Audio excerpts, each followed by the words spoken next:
আসসালামু আলাইকুম। আমার এই সৌদি প্রবাসী ভাই আমার সাদিক, সে এখন একটি গজল বলবে। ভাই বলতেছে যে আমি একটা গজল বলবো। আসলে ভাইয়ের গজলটা শুনি, যদি ভালো লাগে নিশ্চয়ই শেয়ার করবেন। আমার পেজটাকে ফলো করে রাখবেন সৌদি আরবের নিত্য নতুন ভিডিও পেতে ইনশাল্লাহ। আমরা আপনাদের পাশে আছি, আপনারা আমাদের পাশে থাকবেন ইনশাল্লাহ। ভাইয়ের গজলটা এখন শোনা যাক। ভাই আপনার গজলটা বলেন।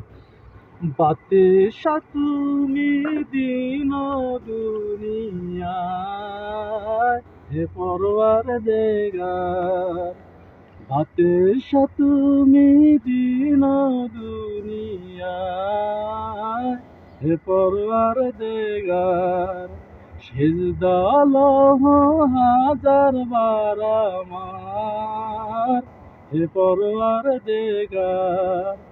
চাঁদ সূরজ আর গ্রহ তারা, দিন থানার ফেরেশতারা, দিন রজনী গাইছে